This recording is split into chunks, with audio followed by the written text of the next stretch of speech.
government officials who are here, civil society partners, the NAYO director, and the now and future of Zimbabwe, the youths who are in the house. Allow me to say all protocols observed. I'm not too sure, I can't be saying everyone by name, but allow me to say that all protocols observed. I hope everyone has a copy of their own constitution. If you do not have, please do talk to NAYO. I'm sure they can make it rain. They will make sure that you get one. All right, so the section 20 says, the state and all institutions and agencies of government at every level must take reasonable measures, including affirmative action programs, to ensure that youths, that is to say, people between the ages of 15 and 35 years, A, have access to appropriate education and training, B, have opportunities to associate and to be represented and participate in political, social, economic, and other spheres of life. And C says, are afforded opportunities for employment and other avenues to economic empowerment. D, have opportunities for recreational activities and access to recreational facilities. And then E says, are protected from harmful cultural practices, exploitation, and all forms of abuse.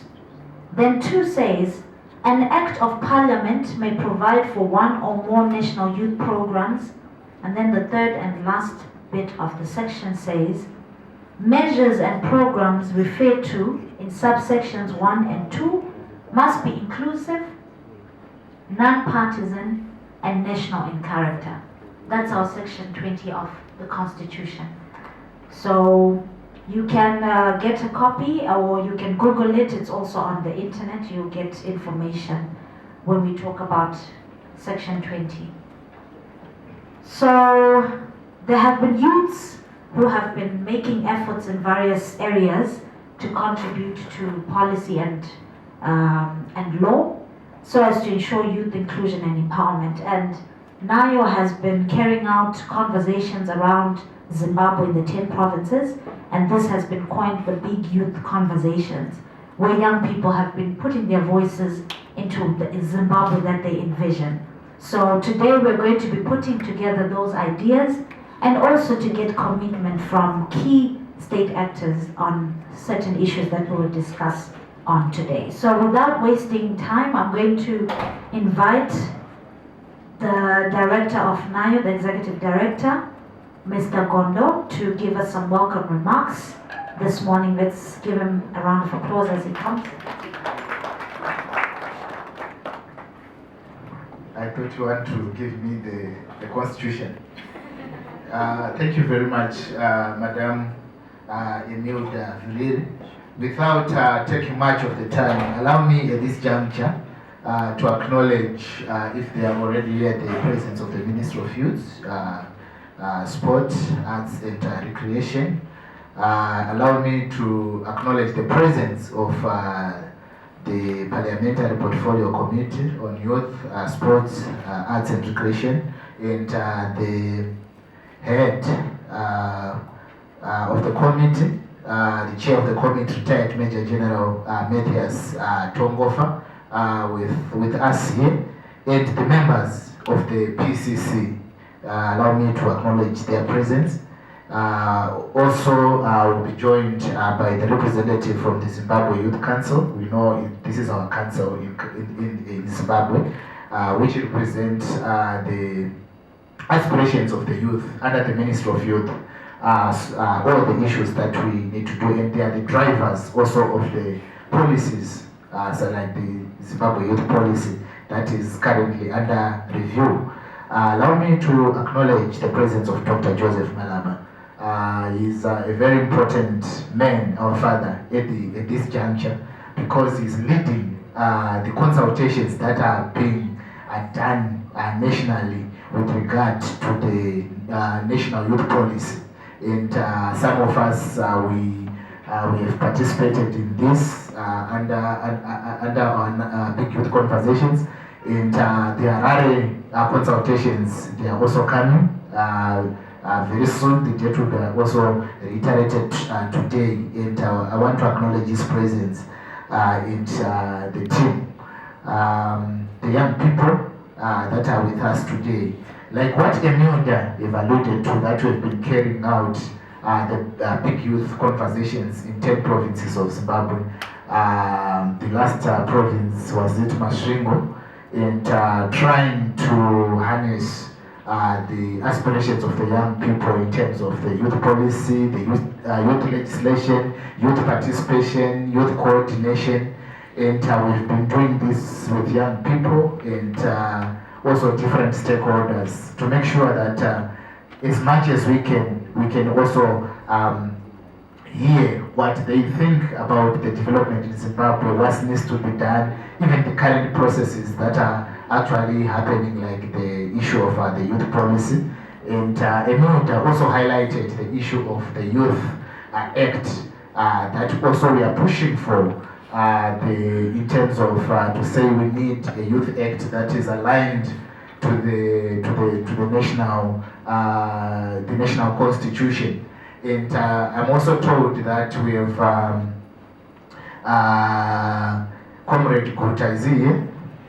Thank you very much. We've got our young person that we've petitioned Parliament, and we've had the Portfolio Committee doing rounds. We also mobilized some young people to participate, doing rounds in terms of consulting young people whether we need the Youth Commission to be established. So it's very important that Mr. Guta is here, who petitioned the Parliament on behalf of young people to say this is what also we want to push for, this how can the inclusion of youth can be. Lastly, I want to acknowledge the presence of our partner Action Aid. I'm seeing corporate just arriving. So this was very important in terms of our provincial outreaches, where we went around hearing the aspirations of the young people contributing with regard to what they want to see in the review of the policy, the act, but also general participation.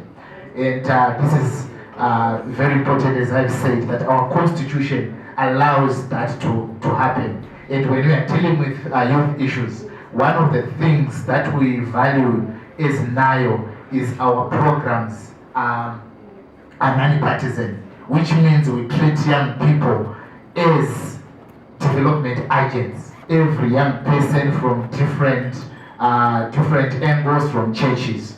And without also forgetting, today there will be also a representative of young people from political parties. I'm not sure by yet from Secretariat if Mr. Matutu from ZANU-PF is back, because the time we were communicating with him, he was outside the country, but he's going to, if he's not there, he will send a representative.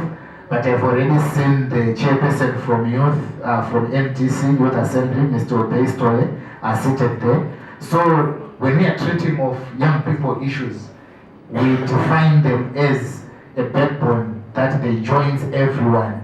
And if we are united as young people fighting for these issues in terms of employment, in terms of participation, we are citizens before we become whatever that we become. We become Zayoja, we become Magaya, we become AFM, we become Catholics. That's what we are trying to push as young people, to say these are our issues and this is our country. So without much wasting time, ladies and gentlemen, it is such an honor to have the Parliamentary Portfolio Committee led by the General with young people. I think that deserves a round of applause. Because you know how busy the Parliament and the parliamentary business is, and they have chosen to be with the young people and to listen to the issues that is happening and also to represent us in the Parliament. It's something that we should not look down upon, but it's very important with regard to the development of this country. Thank you very much.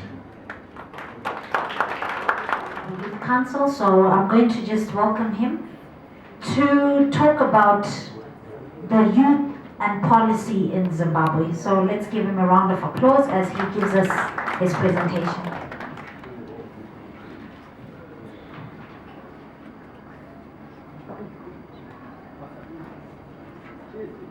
Good morning once again, and I appreciate this honor to speak to a guest I would say all protocol observed, and thank you, NAYO, for inviting all of us. I see a lot of representation here from political parties, from Parliament, from the youth in general. And I would say, as the Zimbabwe Youth Council, as you may be aware of, our mandate is to coordinate the activities of youth in the country. So we are established by the Zimbabwe Youth Council Act, Chapter 2519, so of 1997. As I'm speaking, 1997, you may be thinking of something else and to say, okay, so this Act of 1997 is the one that is still governing us. Yes, it is. And I don't know what you are thinking right now in terms of that Act. But thank you very much. I would like to say the National Youth Policy, I see some of you would be very familiar of it. Some of you may not be familiar of the National Youth Policy. The journey started in 2000 when the first National Youth Policy was developed. And it was then reviewed in 2012. So this is the policy that we have, which was reviewed in 2012. Just by show of hands, if I may see how many have come across this policy. Just coming across this policy by you, young people, by the government, and by civic society, and by the generality of Zimbabweans. However, it is a requirement that the policy should be reviewed once or twice every 10 years. And it was agreed by heads of states and government at African Union level. So this then prompted this process of reviewing the national youth policy that is in existence. And to that end, we, through the Ministry of Youth, Sport, Arts and Recreation, we sourced consultant services, and the consultant has already introduced himself together with the assistant consultants. So they are carrying out this process. The main objective is to find out if this policy is still relevant. Then if you say yes, it is relevant, then we go into the strategic areas within the policy, the contents of the policy. Do you agree with the contents of the policy? Then you have to contribute to the review process, the changes that you want to see in the policy. Just to shed more light to say, a policy on its own, it's just an instrument that government uses to do programming.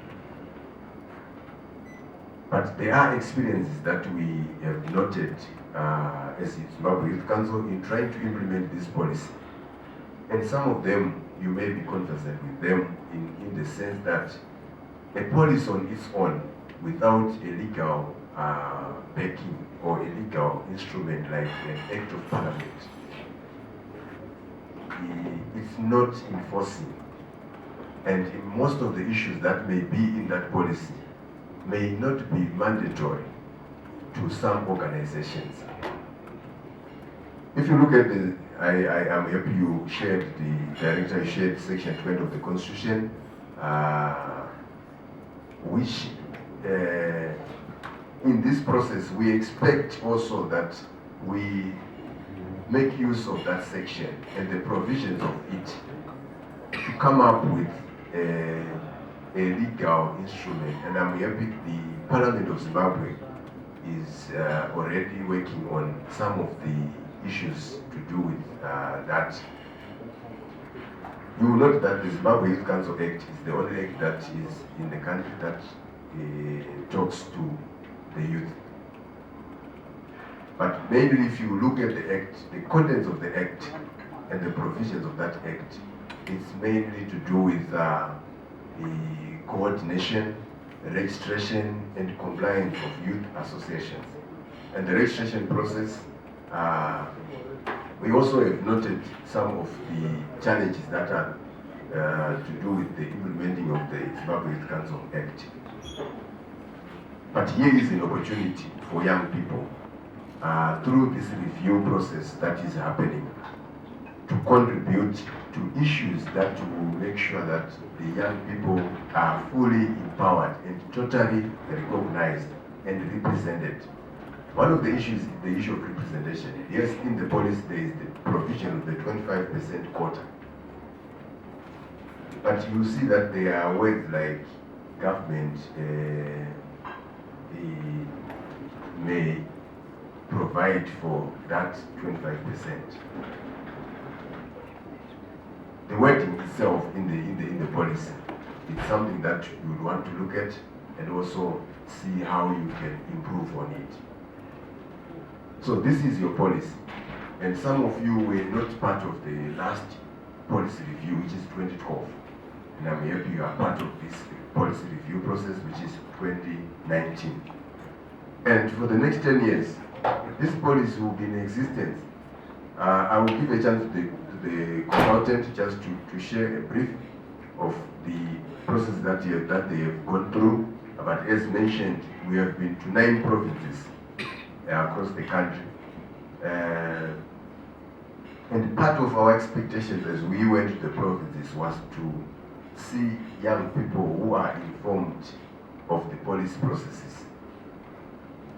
I'm happy in some provinces we noted that young people would have discussed some of the issues before they came to the meetings, and they were fully informed.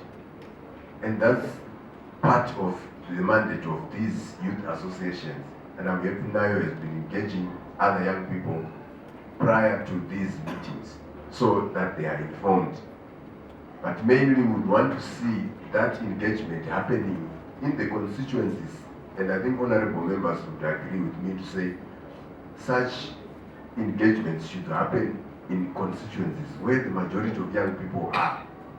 And if we have such conversations happening there, as the information trickles up to the decision makers, it therefore involves everyone.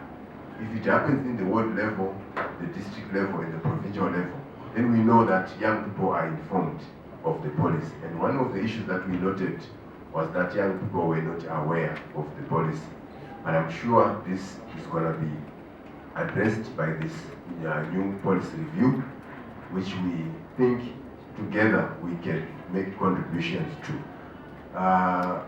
So as it is a big youth conversation, and I agree with one of the speakers to say we would want to see big youth action. And part of the big youth action is to contribute to this process, where you would actually say, this national youth policy has got my aspirations. And you will be proud to share with other young people to say, in this policy, there are issues that I talked about, and I'm proud that you can be associated with that policy. So this is an opportunity for you as young people.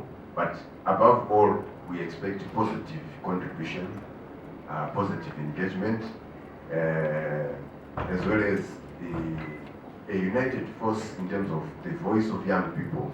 As you may be aware, you are the majority in terms of population.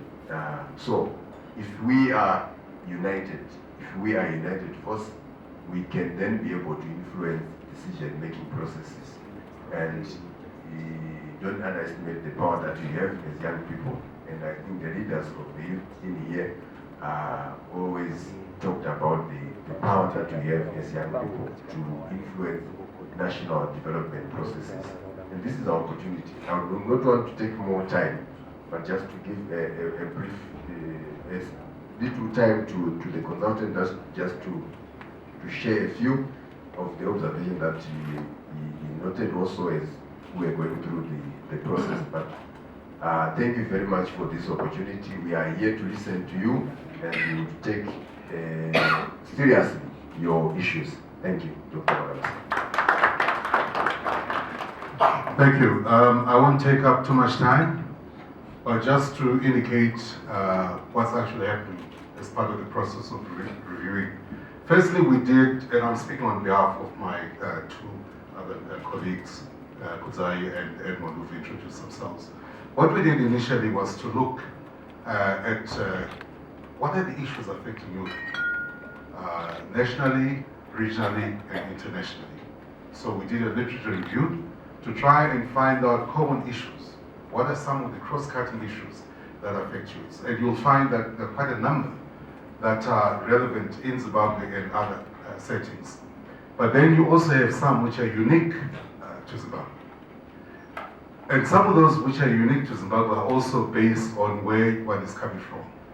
So if you are coming from Midlands, your views might not necessarily be the same as those from Mad North or Mad South. So those are issues that we're at the moment compiling. Having done that, we then embarked on the process of consultation. And this is the process that we're doing. We haven't completed. There's still quite a number of important stakeholders, including the Parliamentary Portfolio Committee, that we need to canvass and seek their views, seek their opinion. Once we've done that, we'll then do a draft. And that draft will eventually culminate in us holding a stakeholder validation workshop, where we'll go into you as stakeholders to say, look, this is what we've come up with. Is this a true reflection of the views and aspirations of youth? And remember, the youth are defined as those from 15 to 35 years of age. And they constitute about 38% of our population. But those from 0 age up to 35 constitute 77%. So the youth, be they 15 to 35 or 0 to 35, are a significant proportion of our nation. And therefore, you are the drivers, and should be the drivers, of all political, economic, social, technological developments that take place. So it's important that we gather as much of your opinion as possible. Our policy as consultants is to merely hear your views and then incorporate those particular views. We don't take a position, but we merely incorporate your views and aspirations. And once we've done the stakeholder validation workshop, we'll then come up with a draft policy, which will go through the legislative process until it becomes a formal decision. We need to be a united force as the youths to speak to youth issues. So thank you so much for your presentation. Big Youth Action, I think it's going to be a hashtag soon, and maybe people should pay you for your thoughts, madam. Hashtag Big Youth Action. Without wasting more time, because I think we're running a bit behind, I'm going to ask Mr. Munyoro, the Programs Manager at NAYO, to come and give us the context. He's going to unpack the context for us. We heard that NAYO was carrying out big youth conversations around the country. So we also want to know what happened, what came out, and I'm sure his presentation will speak to those issues, and then we come up with solutions from there. So let's give him a round of applause as he comes. All right, Mangwanani. Good morning. Ahoy, my youthie. Hashtag leave no it behind. So when I say hashtag leave no it behind, we say ahoy, and it. Hashtag leave no it behind. Ahoy. Hashtag leave no it behind. Alright, I hope that somewhere on our tables we're also either on our phones or our laptops, and we are also taking this conversation to other young people that could not be here, but who can also tap into the process through our online engagement. It's a good place to be online, isn't it? We should take a picture, and also sharing some of the critical information that is coming from this process. So as has been alluded to, prior to hosting this big youth conversation conference, we have been moving across the 10 provinces of Zimbabwe, where we were having conversations with young people. These were young people that come from civil society, from business, from labor, from the church. And we literally talked about everything, from Zulu, to issues that can be considered to shape and influence policy, which I think is also why we were intentional to bring in the Youth Parliamentary Portfolio Committee and also the Zimbabwe Youth Council and the lead consultant on the process that is trying to review the national youth policy. So in the next few slides that I'm going to present, we are presenting to you some of the things that young people were saying. We felt it wiser to go to where they were and have the conversation and then harvest the issues that they were, putting into the conversation to an audience like this, where we've got legislators, we've got policymakers, and we also have young people like you and me who can also be able to relate and connect with some of these issues. All right, so we are the National Association of Youth Organizations. We're an umbrella association that works with young people in Zimbabwe. And we have our membership that is across the 10 provinces of Zimbabwe. Right, I think we're having a technological glitch. All right, fantastic. All right, so can we just move into the next slide?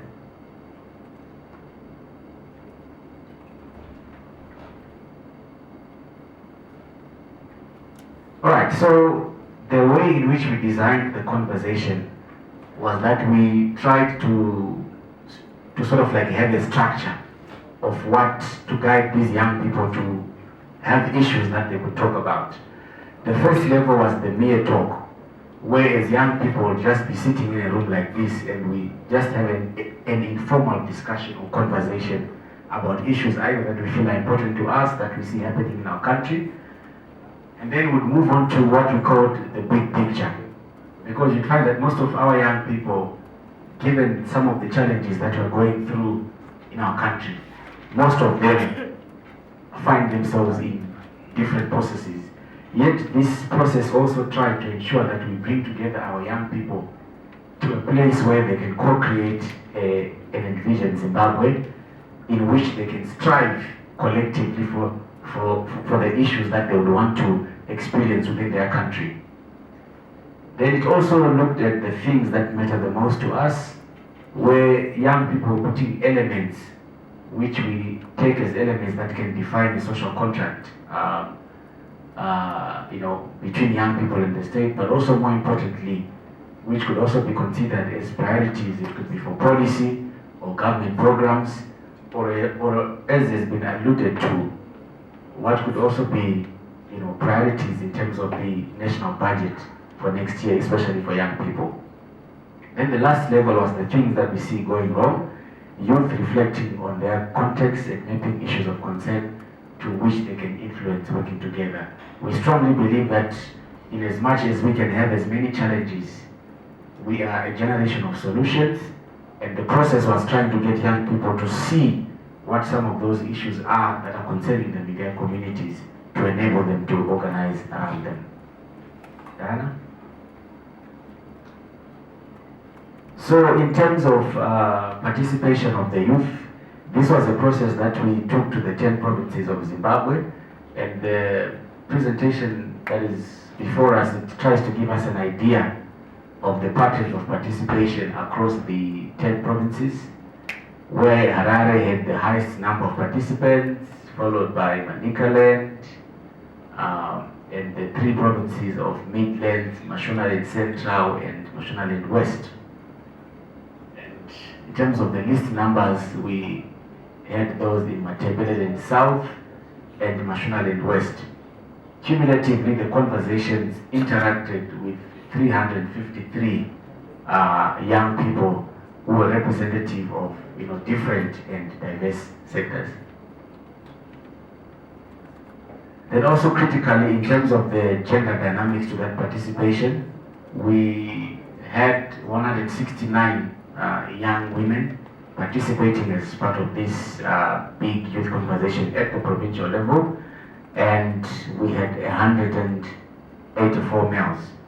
But also in recognition of this, what we also tried to do was to ensure that whilst we were in the provinces, we would actually allow certain moments for young women specifically to share on issues that they affect them. Because we also felt that the process had to pick on their voices to actually be able to create an image of some of the issues that young women are facing in our country. All right, so this information is in a very raw state, which I'm going to be presenting to you today. I will breeze through the findings. We have created sort of like a documentary video that tries to harness the different voices and issues that were coming out. So I'm sure the video clip will actually do more justice in terms of presenting the findings as opposed to this presentation. So in terms of an envisioned Zimbabwe that young people believe in at some point, that we can all strive and reach towards. Young people raised issues around the provision of free or subsidized health, provision of free sanitary wear. Young people also mentioned that they would want to wake up in a Zimbabwe where they're not afraid to speak out their issues without fear of being victimized or tortured. In terms of the big picture, young people also talked about issues around youth primacy and agency, where they were saying that we're leaders of today and tomorrow. Politics, business, church, labor should also begin to reflect that young people are leaders of today and tomorrow. And then provision of free basic education and affordable loans, especially in the context of students that are within higher tertiary institutions. Because also from the conversations that we're having in the provinces, a significant number of young people are actually dropping out of universities on account of either struggling to access some of these loans within tertiary education institutions. And then zero drug and substance abuse by the youth. This was noted as something that is becoming pervasive by the day, where young people are abusing substance and drugs. Then also young people, in terms of the envision Zimbabwe, they look at a functional currency and economy. This on the backdrop also maybe of the current currency that we have and the fluctuations in terms of the rates, and also how that is driving hyperinflation and creating a lot of economic challenges for everyone. Government-led investment in research and development, where young people are saying that as a country,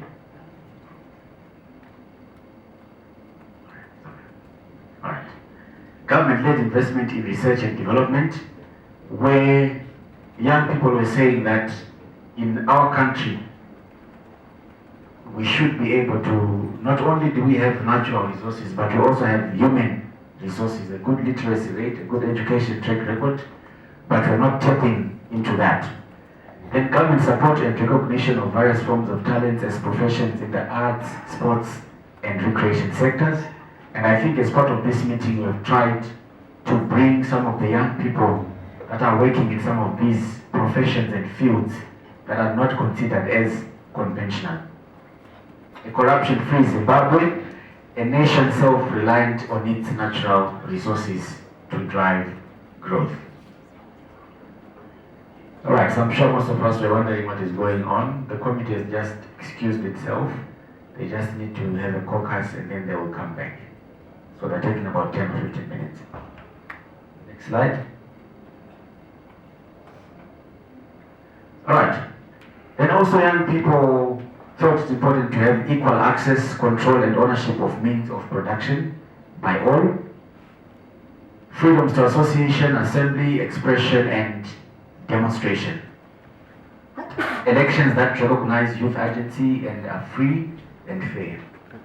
More importantly, young people also talked about the need for decent jobs and employment opportunities for all, whether if I'm a truck driver, I'm a teacher, I'm a lawyer, I'm a technician, whatever profession that I am in, I can actually be able to earn something that helps me to pay my tax, support my family, and also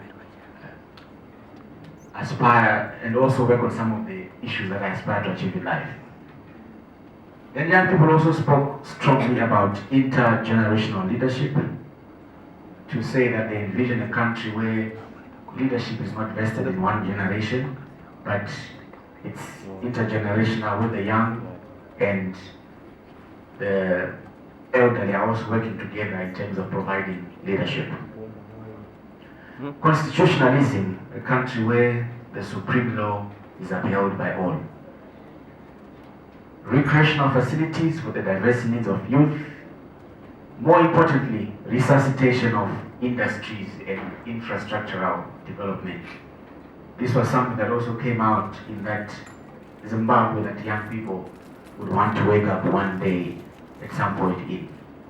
Then inclusion of persons with disabilities in national development, where young people were noting that when you look at the trajectory of development, it tends to be a bit exclusionary on persons with disabilities in terms of the opportunities they have access to, in terms of the facilities they have access to, and also even in terms of the services which they have access to and they can actually enjoy within their own local authorities.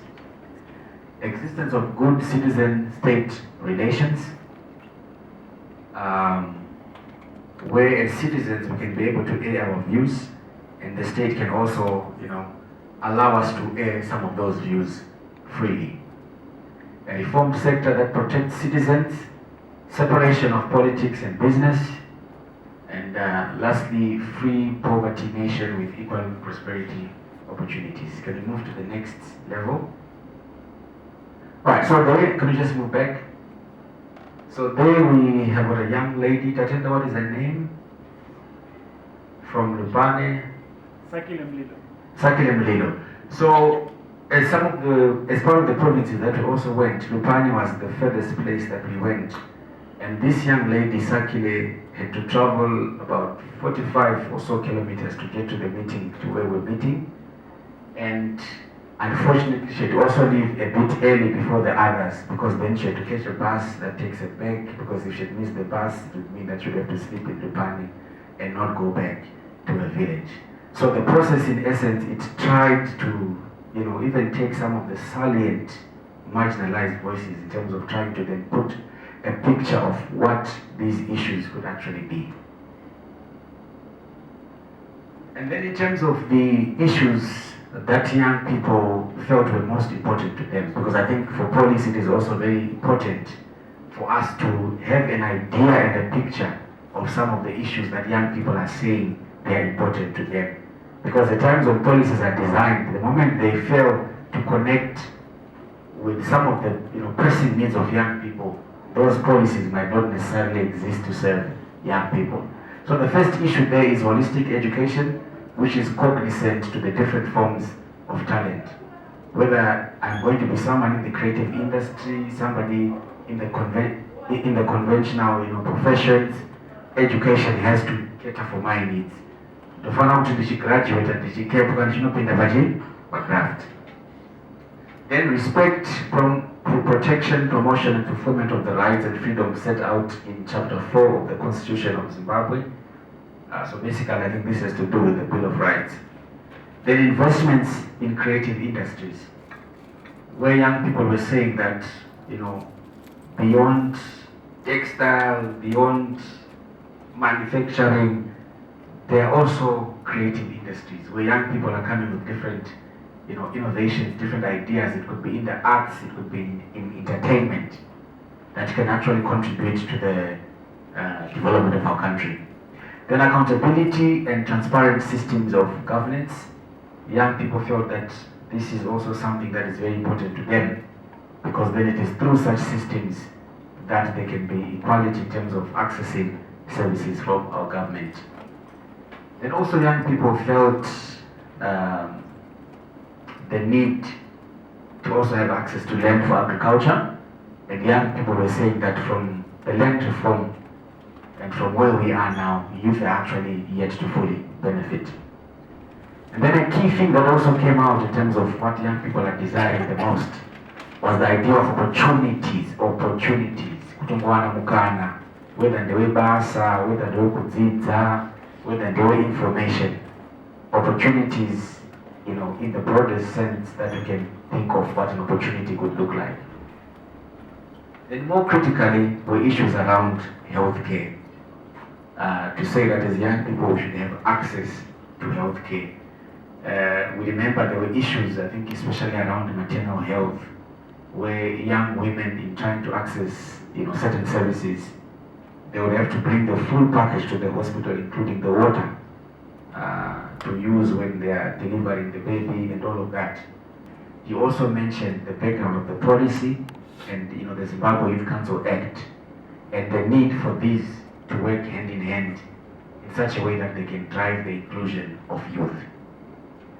Then devolution of the economy, especially the extractive sector, where young people were saying that as a country we are endowed with so many natural resources, but these resources are in different provinces, different areas, but in some of these provinces they are not there to drive development and growth.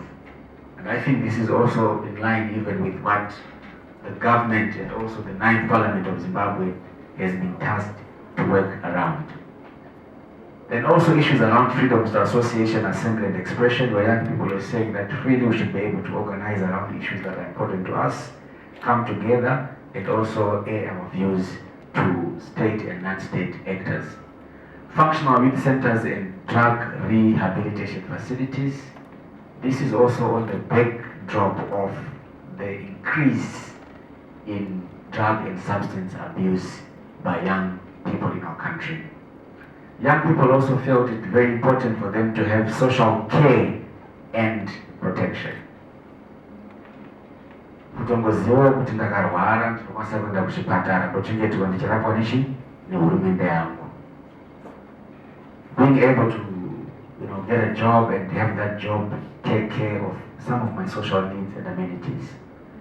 And the last thing that is there, I will skip intentionally the next slide because also we've got a lengthy video which tries to put voices to some of these issues, was the issue of internet access, where young people are saying that in this global era we need to always be connected to the internet in such a way that we can connect, we can access information, we can also learn what will be happening within the country.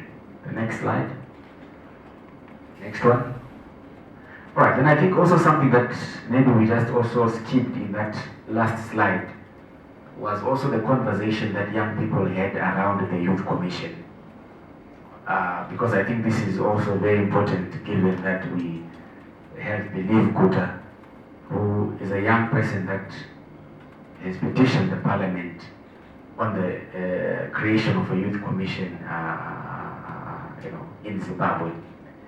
And from the conversations, young people noted the need to have the Youth Commission, because they were saying that when you look at how the constitution is structured, there is not really an institution that we can say beyond the ministry, and maybe Zimbabwe Youth Council that is working under the ministry, that has an oversight role in terms of the work of young people, that can champion the needs, the aspirations of young people. And I think this is where this issue of the Zimbabwe Youth Commission came in, and I think we were able to also have some interesting observations into how this Zimbabwe Youth Commission could look like, could function. And I think yesterday, briefly, we had the opportunity to share that with Mr. Joseph Malaba in terms of what young people were saying on that.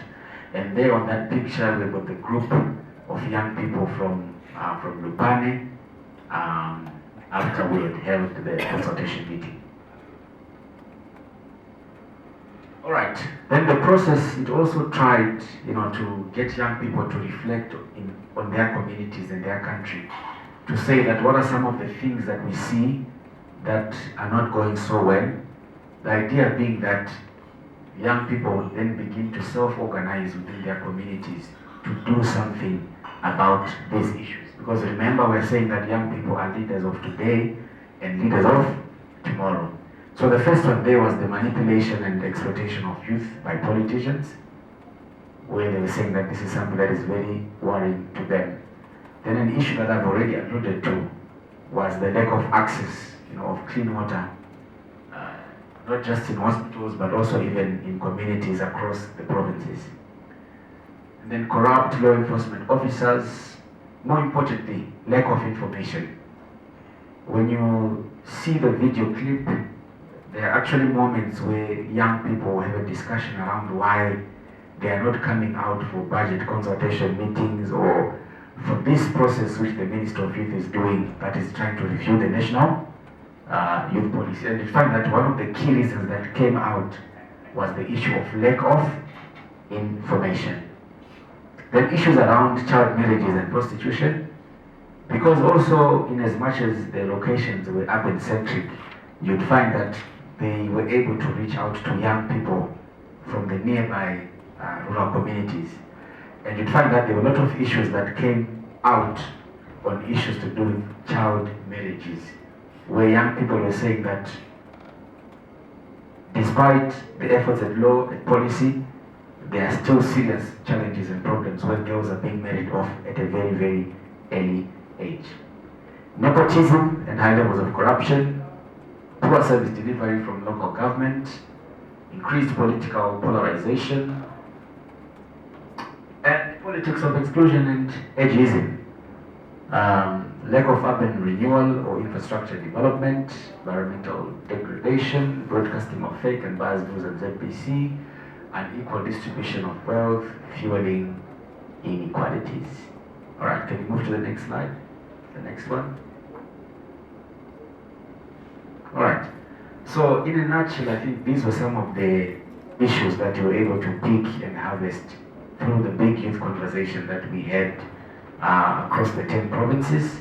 And I think now we're just going to play the video clip to also give you an idea and a sense of where some of these issues were coming from, and also the different voices of young people from the different provinces in terms of trying to articulate their issues. Thank you. Portfolio Committee on Youth, Honorable Tongofa, who's the chair, he's the chairperson. So let's give him a round of applause as he comes to just give us a brief presentation on the work that the committee is doing with the youth and for youth. Let me first of all recognize the presence of all the members of the Portfolio Committee on Youth, Sport, Arts and Recreation who are here. As I have mentioned, the committee has got over 20 members. Some of the members are attending yet another engagement elsewhere. Let me also recognize the consultant who is here, Dr. Malam, who are here. We recognize you here at this gathering. Let me also recognize the youth leaders from the various parties who are here. And I can't see them anymore. Maybe they've gone out. But I will just recognize them since they are around. Let me also recognize the Zimbabwe Youth Council. I saw the member from the Zimbabwe Youth Council. Let me recognize all those who organized this gathering, NAYO to be specific. Let me recognize you and want also to thank you for organizing this event, which will enable us as a committee to come and interact with youth and also share our views and our work with this gathering, so that young people understand what our role is and what we are also doing to make sure youth participate in national development. The first thing that this room should understand about the Portfolio Committee, Parliament, maybe the roles of Parliament, we are there to represent people. All people. We are non-partisan as a committee. We represent everybody. We are there to do oversight. We do oversight, particularly this committee will do oversight of the Ministry of Youth, Sport, Arts and Recreation.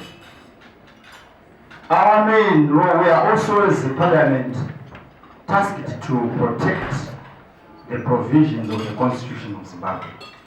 That's one key objective of this, our task as a committee or a Parliament, to protect the provisions of the Constitution. And also one of our key work is to make sure we enact legislations that champion the needs and protect also the young people. So legislation making is one of our key role as a committee. So in particular, our committee will be looking at the laws that governs youth issues and laws that govern arts, sports and recreation. All those are under the purview of this committee. I have just mentioned our roles and we've been executing those. And currently, as we are preparing for the budget, it is our role as a committee to ensure that we advocate for more resources to be channeled towards youth issues. So today I would want you maybe to provide us with a document with all your wish lists, what you feel should be done by the Minister of Finance towards youth issues. And we would want that in writing so that we take some of those issues and incorporate in our presentation. As you know, we are going to present at a pre-budget seminar, as I have mentioned before. That is one of the reasons why we are here, to get that information from you. We took that opportunity so that you give us what you think the Minister of Finance should do. And let me share with you that already we have been given the figures they intend to give the ministry, and we feel they are not adequate. So I think you need to give us justification how we can go and argue so that the minister will see that the amounts that they have proposed to give the ministry are not enough. Just mentioning the figures that we have, there's majority, may not be enough, but we need to be able to convince the minister so that the minister will give us more resources. Let me also talk a little bit about legislation. You know, it is very disheartening to note that under the Ministry of Youth, Sports, Arts and Recreation, there is no comprehensive law that governs youth issues. We have got only the Zimbabwe Youth Council Act. And what it says, it only looks at associations. It governs how associations should operate in Zimbabwe. It doesn't talk about other issues, which in most cases young people raise. It doesn't talk about employment. It doesn't talk about all those other issues that you normally talk about. So this is a challenge that we in this room should take on. And I talked to the Permanent Secretary at some point when they came to the committee about continuously reviewing the policy. To me, we don't need to continuously review the policy, we need to have an act. And you maybe review the act. The argument there is a policy is not enforceable. You can't enforce things in a policy at law. We had the youth quota at some point, 25% youth quota. But because it's not a law, you have to do moral suasion to allow those people to force those people to do it. You can't, because there are no local bases. We have been talking about youth focal desks in each and every ministry, so that young people will have the focal desk where they will go if they want to go to mining. They know they will go and see the people at that desk who are going to help them. But it's not a law. So those ministries are not compelled to follow it. If you look at the boards that are being made, it should not be only a board in the Ministry of Youth. No, national boards. what composition? How many youths are in those boards? That is your question. How do we enforce it? Right. Then I challenge youths on that aspect. You know, we've got this constitution. If you look at section 20, I think it has got only 8 bulletins or 3 sections if you read it. But if you look at it, it is qualitative. It's not really quantitative. It doesn't talk how many youths should be in a board. When the women were clamoring for 50-50, you were clamoring for reasonable measures. If you read it, it will tell you, if you read section 1, the state and all institutions and agents of government at every level must take reasonable measures. Right. But if you go to the section for women states, 50-50. So they can argue. But with your majority, I want to believe everyone who is here is a leader in their own aspect. When I am saying a leader, I am saying they've got a following somewhere. If they call a meeting, people are going to come. But with all your eyes, 38%, 37%, we are youth. Your eyes could not pick this before it became a constitution. It says reasonable measures. So what does that mean? What is reasonable to me, it may not be reasonable to you. But if it's 50-50, we all know what 50-50 means. That is a better waiting. But it escaped all the youths. It escaped all the youths, but it's just a page. Not even a page. I don't know how many sentences are there, which we failed to pick as youth. So, I challenge you to define. I've got youth leaders here from the various political parties.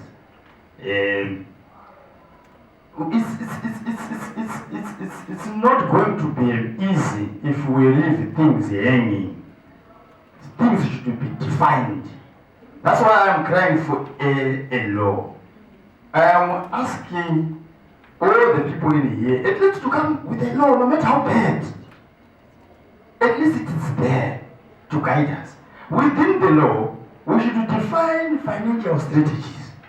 How are we going to raise funds for various youth activities? It shouldn't be silent. We should not leave it to somebody to decide how the money should be raised for various youth activities. We have got various youth activities, sports activities, recreational activities. All those are for the youth. We have got you see, youth in arts. They want a lot of things for them to practice. All those things. Drug abuse, how are we going to cope with? All those things need to be funded. Where are we going to get the money for funding those things? If you leave it silent in the act, what it means is you continuously go and pay. The reason why I'm saying this, I will just give you an example. We've got NAYO, for example. It has got a funding. No one will question the money that NAYO is getting there. They are going to get the money. They are not going to beg for the money. If you look at Zimbabwe, it's a fund that is there, and they've defined it in a law. If you look at the Standardization Act, there's a legislation which is there, which compels companies to pay. You know, if we define like that, we have our act supported by a financial strategy, and youth will not be crying for resources. All those who want grants, in the Ministry of Youth, yes, there was a section where they say youth empowerment and youth development for grants. Because normally, I believe youth, some of them need grants. Why? Because they are experimenting some of their ideas.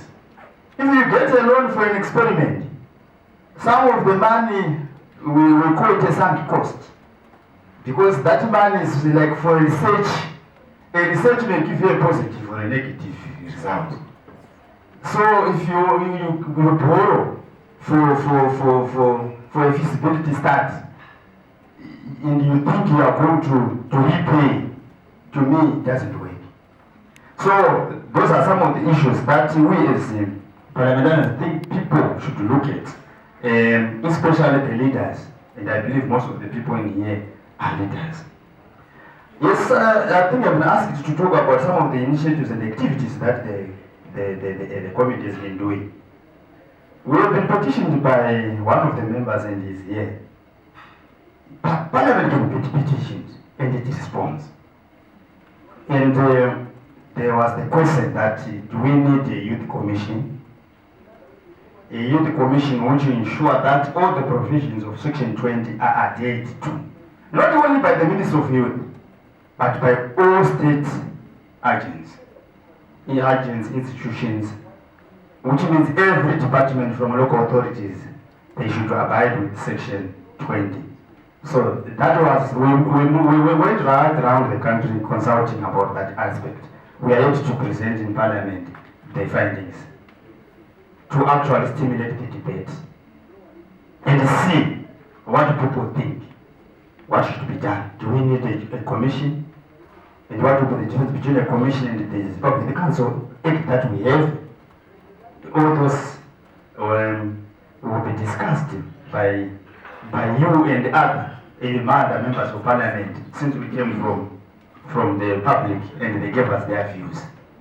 I am not at liberty to share at the moment what we found.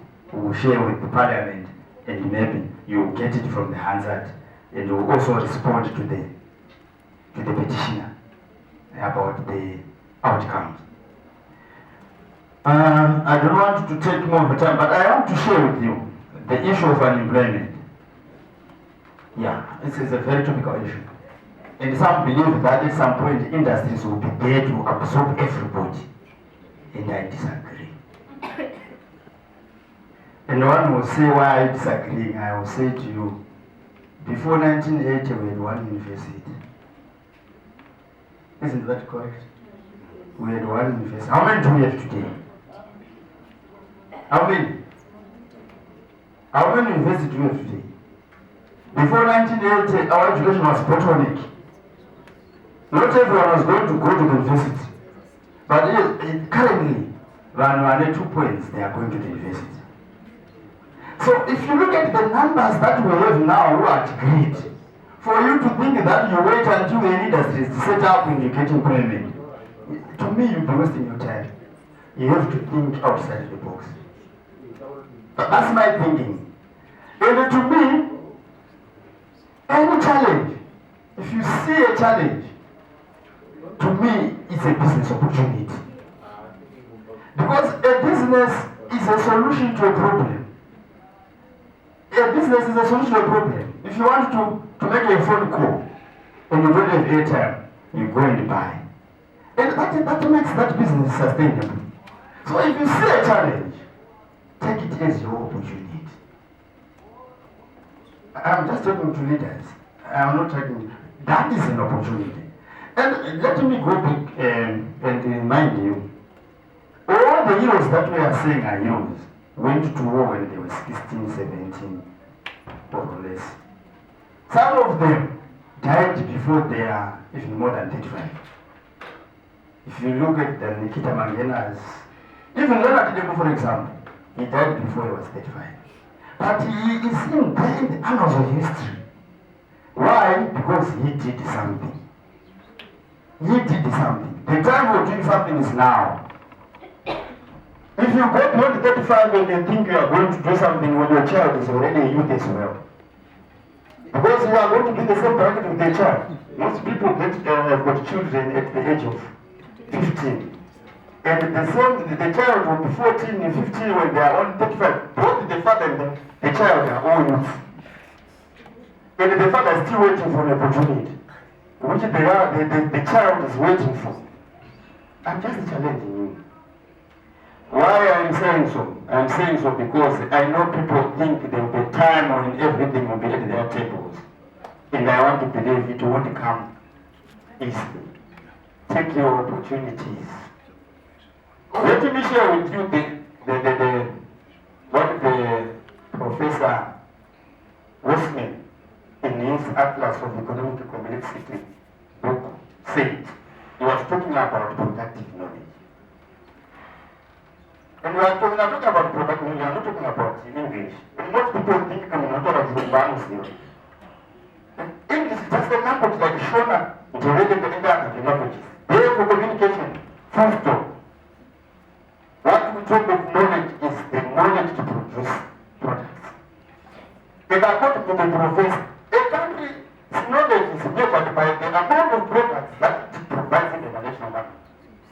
How many products are written made in Zimbabwe which are provided in the national market? The teacher is there to teach, not to do a business. He's there to teach. But he's going to give you examples of other businesses, how they achieve. That's a teacher. And you leave business to do business and a teacher to teach. But we always want to take everything. You want to be a teacher, you want to be a miner, you want to be a soldier, you want to be an accountant, you want to be everything. You want to be a pharmacist, you want to be everything. But that's not the way to go. And according to the same professor, he said, no single brain can hold everything. And in an economy, in a very complex economy, you can't know everything. You need a lawyer, you need an accountant, you need a marketer. So all those go together. We now come up with a society and an economy, a very complex economy. So I'm just challenging you the aspect of unemployment. I know people think we are going to have one day industries that will absorb everybody. And I don't agree again. Kwedu kumushawo kwakauya vachigadzira roti, people thought kuti roti chigadzirwa chikapinda mabasa takawanda. Kuti mwana wangu uya netripment yake waibvisa miti nokuparadzira zvese nokunoteka zvese handakuona vanhu vakaemployiwa, but the road was being made. So when technology is coming, you realize industry will be there, but employment will not be as what you expect. So I'm just telling you as leaders to revisit the skills development aspect and also think about businesses. Think about creating business now. And the question is, don't think to create a business because in Bible just hands na vanhu ndine zvara. Vanhu vakati ne zvara anangova chikafu. Wakavunda kumunene. That was the first question. What did you have? Starting point. You want to talk about business. What did you have? Hauna knowledge, hauna marriage, hauna. You want someone to start from zero to give you everything. It doesn't show any seriousness. It's not so that I'm going to be able mai vaya vakati ndechikore tikanetswa tipewo mari achikumbira mari kuna Jesu akavati no ndai kutsvaka makati vakamanya ivo kutsvaka makati haana kupapa mari akati azadza waini akachinda yaatengesa. So I'm challenging youth kuti let us start now to look for those opportunities because problems are opportunities. If kana kwakusina zvoto zvakapera kuti munotaka kutatidza unoita business rei unoitei hakuna. But the issue is today we have challenges which are there. Let us take them as our opportunities as young people. Like what happened with our generation when they took up the arms, they went there as young people. Now we are facing a war which is an economic war. Let us take it what as young people. I think with these words I will leave for others to talk. There are so many things that we can talk about the programs that we had my national my programs which were done by the ministry. We were just following up as we do our oversight. The ministry was doing a lot of some of the initiatives, but still they could face problems like what I have said. They give funding to people don't retain those funding. You know, a lot of young people benefited, but they couldn't repay. A lot of them benefited. Although some would think they were partisan, but I've got a database. When I was there, I looked at the database sometime when I was in the ministry. People were going to caves to get the money. I don't say some few people maybe were given behind doors, I don't know. But caves was the one which was given. So they were going straight to caves. I can tell you some of the prophets didn't get much, like Mashingo, Midlands, and South and Madbele North. They didn't get a lot of money during that time. Those who were, almost everybody was in Harare and the other, they were getting the money. And you realize that most of them didn't repay. So what approach do we take to help young people? If they don't repay a revolving fund which should help the next person and the next person. So then there's issue of reserved sector. Yes, the act was there, and I think it's still there, it's not functional, but I think it's a matter of the leaders, youth leaders, maybe to move and say we want the reserved sector as a way of creating business for young people. Because once it's in place, it will prohibit those big companies from occupying the spaces that young people can occupy. So it's a law which is there, which young people should go. Even if you Google, you can Google reserved sector in Zimbabwe, you can see it. And you read the content, it's there, which was reserving a lot of businesses for indigenous people. And most of the indigenous people are young people, if we agree in terms of the numbers. Maybe it becomes a question of how they can exploit those resources, those opportunities. I think with these words, let me rest my case.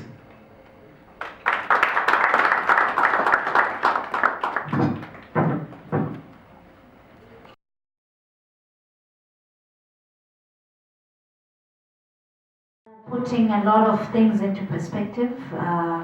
I think there are burning questions that we have for our committee. So the chair will also respond, but our honorable members will also chip in when they can. So I'm just going to take, because they need to rush, I'll take for now just 4 questions directed to the Parliamentary Portfolio Committee on Youth. My question to Honorable is that I hear you talked about the bottleneck education kind of system. But my question is, when we look at the empowerment, at the youth empowerment system that is currently in place, do you think it's also a kind of a bottleneck kind of youth empowerment system which empowers especially young people or youth who are socially, economically, and politically connected, and leave those in situations or in communities like, or those in marginalized community out of the system. For example, let me give you an example. For example, we hear about the youth empowerment. Oh, sorry, the youth bank. They said they want collaterals. And when I look at myself and my colleagues from the Redcliffe Extension, we don't have those things. We don't have collateral, let alone a residential address for us to be able to open a bank account. So the system does not look into issues or things that prevent young people, especially from the homeless or from displaced communities, the challenges that they face in order for them to be empowered like any other young people in Zimbabwe would want to be empowered. Sorry for. Thank you for that question. I liked when you said a challenge is an opportunity. I want to take you through my situation. I'm a bodybuilder. We are represented with our organization for bodybuilding. So what my situation is like this. They pave way for us to qualify for competitions. Then I qualified for an international competition. Then I had to source for funds to go and compete in South Korea. Then. And I have to buy my attire, all the uniforms for myself. And even the preparations, I can understand that it's a tough situation, but I have to do everything for myself. even when I went to South Korea, it was last minute. And to me, it was quite a tough challenge doing all that. Even the visa, applying for visa, they only facilitate from SRC so that we get the clearance. Then we follow up on everything.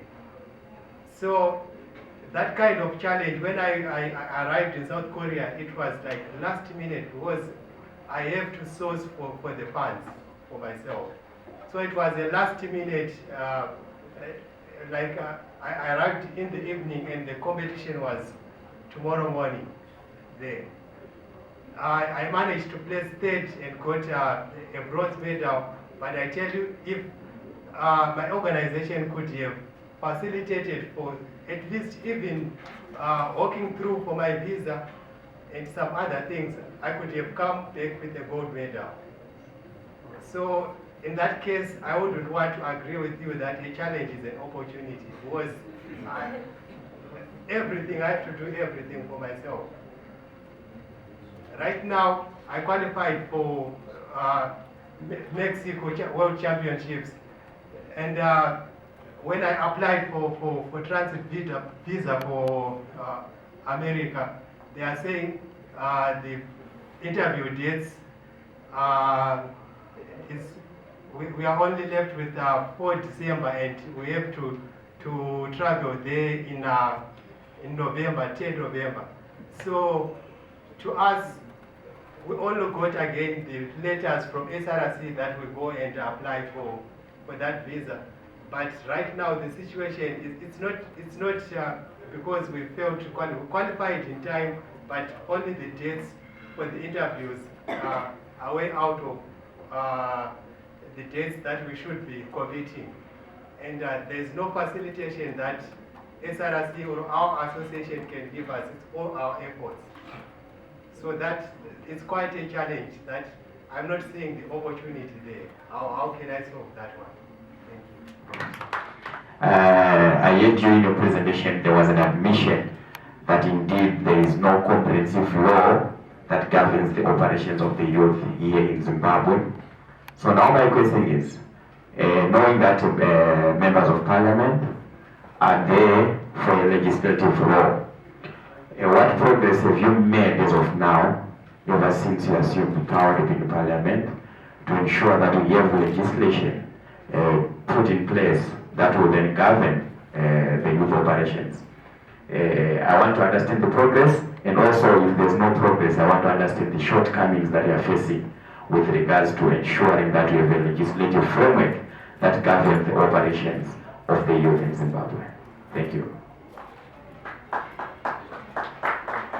You've given us a great assignment to dream and think about as we make presentations to you on what we would like to see in terms of the budgeting process. Could you give us an indication? I have personally read the national budget for 2019.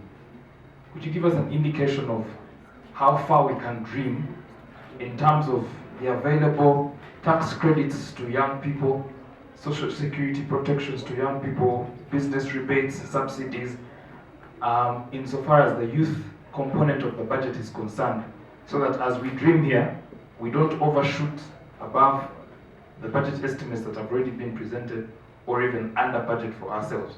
Is it $10 billion US? Is it $5 billion US? $3 billion? So that when we come to you, we're not just saying we want jobs, we want lesser taxes, we want these kind of opportunities. We have a certain degree of precision so that your work as a committee is made better. I think that's the kind of input you would like from young people like us. Thank you. And yes, well, this is something that we may agree on when it comes to certain things. In terms of people with disabilities, they have faced institutional barriers and many other barriers, socioeconomic, due to the fact that disability requires a certain degree of reasonable accommodation. So because of this, they don't have the same opportunities that everyone else has, because even the education system was not accommodative for them as much as it was for everyone else, especially people who are deaf. So maybe when you do your representative role, is it possible to lobby for a disability quota when it comes to employment, to incentivize employers so that if they employ people with disabilities, maybe they may get a certain tax reduction or something along those lines, so that people actually want to employ people with disabilities. Because some of them, when they reach Form 2, they're told to go to vocational trainings centers to do work that has to do with their hands. But others are actually intelligent. If you go all over the world, you can find deaf lawyers. The HR person for Google is actually deaf, which is something very big. But then here in Zimbabwe, not many people decide to focus on their intellectual capabilities, but rather on their physical capabilities. And this means that we are scratching out people and we're limiting them. And maybe if you incentivize employing and promoting use of these languages and just employing those people with disabilities, it will be inclusive for people with disabilities. So maybe it's something that you should consider when you play a representative role in Parliament. Thank you. You mentioned that youth should come up with ideas so that but then my question is that in a scenario you have an idea, but then you need land. Let's say you go to the council, city council. One, legally, if you go there, they tell you that probably there are stages whereby land. I believe that the whole land is government owned. So after that, you pitch your idea to them. First of all, to ask for land, they take 3 years plus to reply to you whether you can actually use their land or not. Secondly, they tell you that we need money or some sort of incentives to use land. And I believe that as a youth, I might not have enough money to buy land, but how does that work? Why is it we do not get land, semi-youth, and why is it there are too many requirements that are needed?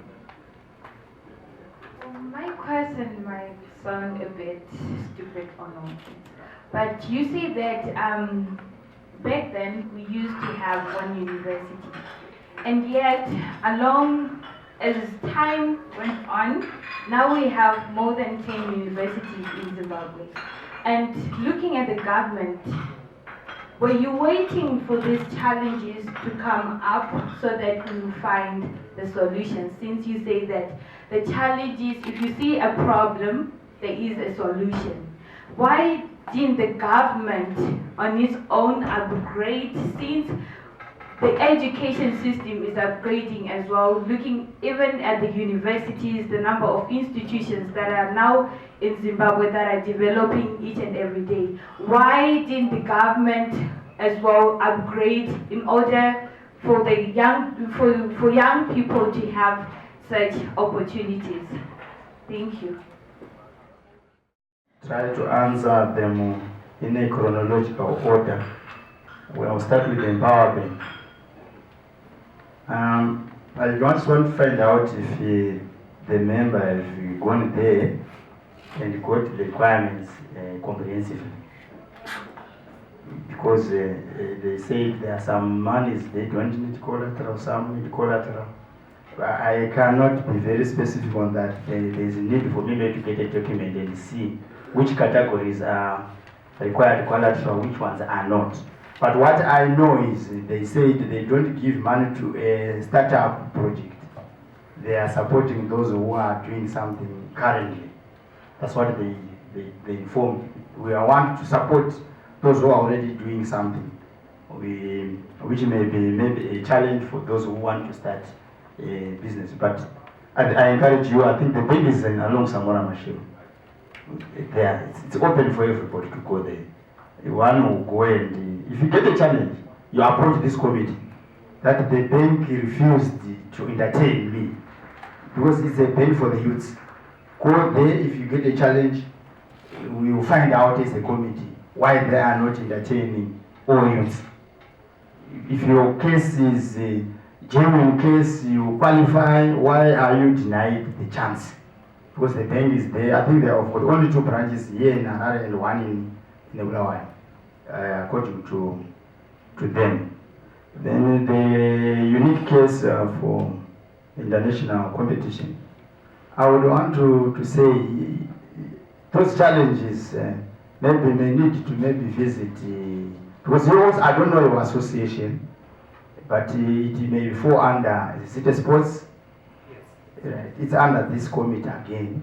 We may need to understand the circumstances, what the issues that we are facing, so that we can approach the minister and inform the minister. Is part of our representative role as well as the oversight role. What are they doing with regard to those who qualified to compete? If you remember, I said the youth policy should have a financial strategy within it to cater for those issues where people may need financing as a grant from the ministry or from the government. So there should be a dedicated fund to do that. So I said we need to have a comprehensive youth act, which also have got a supporting financial strategy. If we don't have the financial strategy, it becomes just a document. I went to one of the forums. They said, "Do you have a youth policy?" So yes, we have. Show me the money. You cannot just have a youth policy without supporting financial support. Do you have a youth policy? Yes. Show me that money, which will support that policy. It needs to be supported financially. Because every decision you take, even in life, every decision you take, remember, there's a dollar attached to it. If you decide not to come here or to go somewhere, there is always a dollar attached to it. You may not see who is paying the dollar, but every decision you take, there is monetary value associated with it. If you decide to stay at home and don't go to do something, there's an opportunity cost. So I think we need to look at it, but I think I would say we need to get more information, and we approach the minister as a committee and find out your association and how it can be helped. The progress I'm now answering the issue of the comprehensive legislation. What's the progress? Normally, an act starts from the ministry. That's where it starts. And the principles are drafted at ministerial level. Now they've got this consultation which is being done by Dr. Malam. I think it becomes part of the process for making that act, so that they include all the findings from the consultations that are being done in the principles. And the principles will have to go to cabinet. Committee on legislation, which is going to take into the cabinet. From there it goes to parliament. It goes to the committee on the legislation at parliament level to see if it's compatible with the constitution. Then it now comes to this committee. Then we take it to the public. That's the procedure which should be taken. So far we are still stuck at the procedure, the consulting. That's why I said, why continuously consulting and consulting and consulting? Why don't we come up with that law, no matter how bad? That is what I'm saying.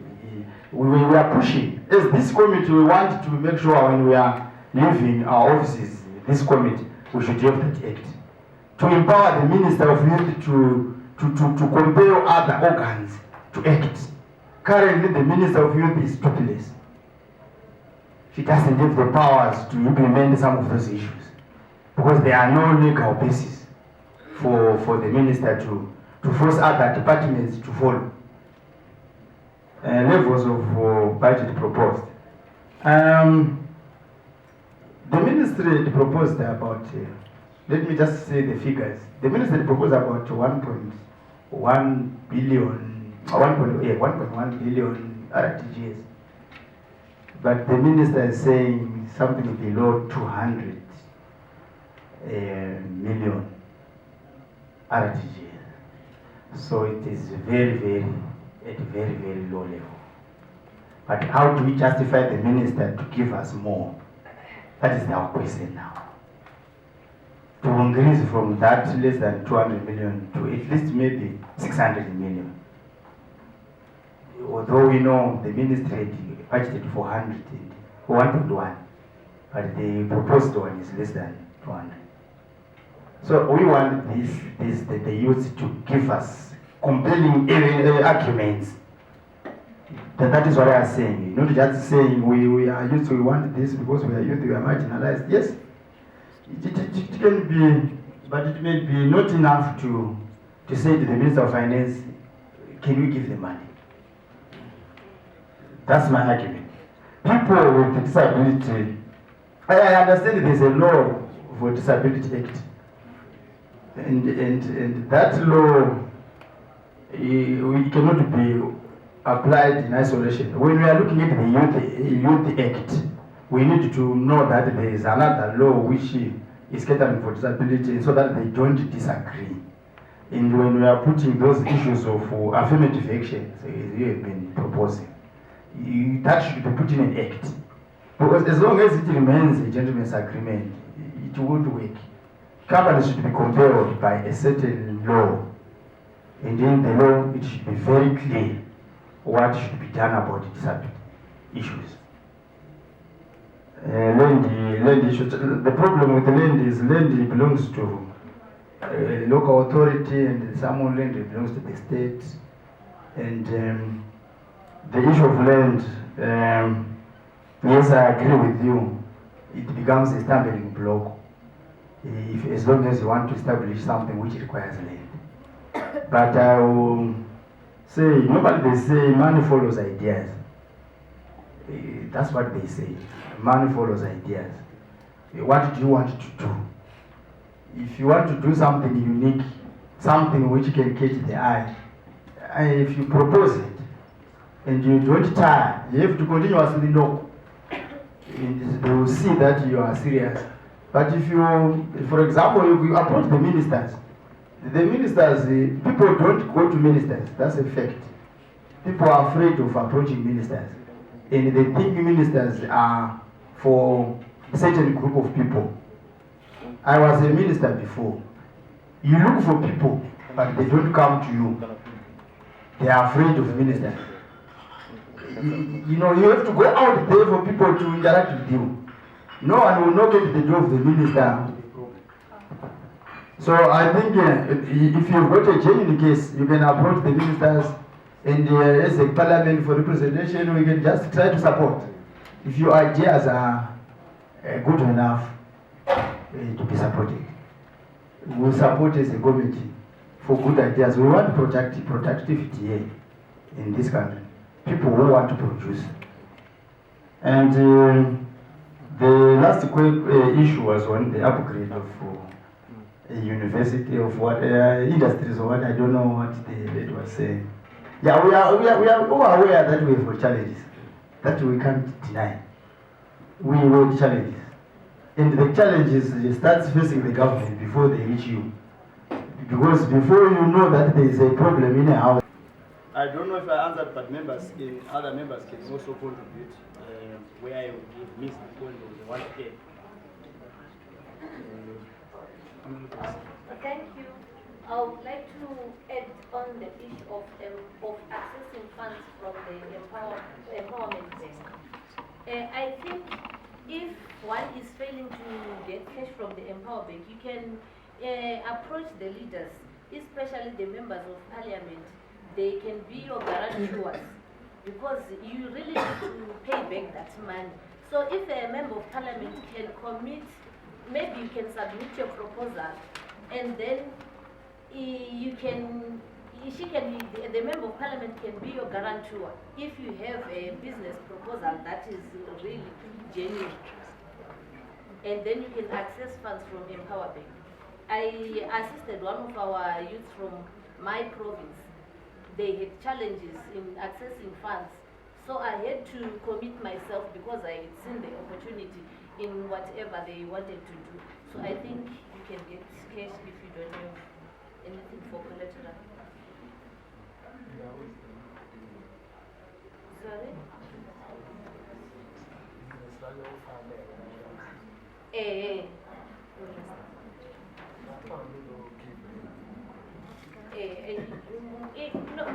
Approach a member of parliament when or committee kuba guarantor, because once in the committee I make sure kuti ndoita follow up kuti mobhadhara mari dziya back to empowerment bank, so that mamwe mayouth okwanisa kuaccessa mari, because it's pointless kuti munotora mari wotadza kuita anything nemari auchakwanisi kuidzosera. then vamwe vanozouya kuzoda kutora havachawani anything. So inini ndikazvikomita nokuti ndine ndaona seriousness nebusiness rako kuti richaenda mberi, so that you repay back mari dzevanhu.